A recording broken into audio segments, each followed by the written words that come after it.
Hey y'all, so today on my channel I'm going to be talking about something that I have probably been asked at least once a week since I started blogging, which is how I managed to balance being in a PhD program while being an influencer. So if this is your first time here, welcome to my channel where I combine beauty and brains with style and substance. I just completed my PhD. So excited. It's definitely one of my proudest accomplishments. There's already a small percentage of people in the world who end up getting a PhD. There's a much smaller set of those people who get a PhD while also blogging and YouTubing and being an influencer at the same time. So I managed to do both, and here is exactly how I did it. Before we get onto the video, make sure that you hit that subscribe button and turn on your notifications bell. I don't always make videos about my PhD life, but it is something that is a part of me and is important to me. But the tips in this video can be applicable whether you work a full-time job or whether you're another kind of student. So if you're interested to hear more about how I did that, definitely keep on watching. So for a little bit of background, I just finished my PhD in socio-medical sciences at Columbia University.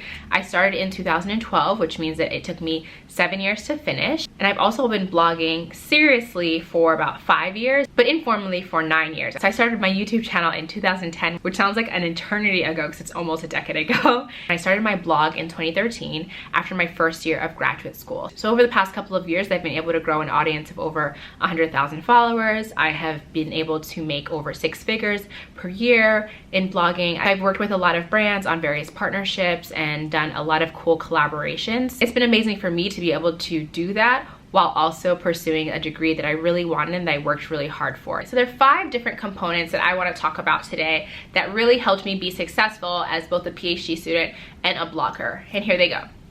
So the first thing that helped me balance my life as a PhD student and as a blogger is that I viewed blogging as simply an extension of my love for reading and writing that I already was pursuing during my PhD. So one thing that was a little bit of a struggle at first was kind of feeling like the blog was pulling me in this direction and the PhD was pulling me in that direction. And I think a lot of times when people have like a very academic mind and are very like research driven and like practical, they sometimes look at creative endeavors like blogging or writing or photography as a waste of their time or as non-intellectual pursuits. While blogging is creative, once I thought of it as simply another way for me to write, another way for me to read, another way for me to research alongside the work that I was doing in school, it made it easier for me to view blogging less as a competitor or a distraction from my time as a student and more as a complementary hobby. I think it's really important when you are in graduate school or in any kind of school to have hobbies. This is why when we're in college, people are encouraged to have extracurriculars, to do various things, to get an internship, to have a job. In grad school, sometimes that kind of gets away from us and we only focus on school and we only do problem sets and we only write papers and we kind of lose the sense of having a life outside of the classroom. And blogging helped me really bring that back. It was something that I could do outside of my reading, outside of my work, that also still stimulated my brain because I was still reading and researching and writing. It allowed me to talk to a much broader group of people and have a much larger community than I did while I was at school. The second big thing that helped me balance my PhD with being a blogger and an influencer is that I took advantage of the time between coursework and dissertation. So in most PhD programs, you have 2, maybe 3 years of classes, and then you have a period where you're taking exams. Maybe you have a methods exam or an orals exam or a comp exam, and then you have the time where you're actually doing the research and writing for your dissertation. Some of those things might overlap. You might still be doing exams while you're taking coursework, or you might start your research for your dissertation while you're still taking exams, but those are kind of like the 3 phases of school. And what I did was really take advantage of the downtime, and I put that in air quotes for a reason, but the downtime between coursework and dissertation to really build my blog. I get a lot of questions from people who are entering graduate school programs and ask me, oh, I want to start a blog. And I typically advise that they settle themselves in graduate school first, get used to the groove, get with the program, figure out what's going on before starting something else. It is a big adjustment, especially a PhD program, so you don't want to kind of go in having a bunch of things on your plate. What I did is after my first year, once I understood how the program worked, once I kind of had my bearing in the program, that's when I launched my blog. And when I really scaled my blog up and when I grew my blog during the periods of between year 3 and 5, when I was like sort of kind of taking exams and sort of kind of starting my dissertation research, but wasn't yet hardcore writing and wasn't still like reading tons of books for classes. I feel like that period is the optimal time to really grow a blog, grow an audience, start monetizing your influence. So this ties in nicely to key number 3 for helping balance being a blogger as well as being a PhD student, which is that you want to have outside funding. And what that means is, as much as possible, try to secure funding that is not tied to being a teaching assistant or a research assistant or working for somebody. The more flexibility that you have in your program, that more time that you have to do things outside of your program. So for me, I had funding through Columbia when I was there for the first 2 years. And during those 2 years, I worked as a research assistant for 20 hours a week on top of my coursework.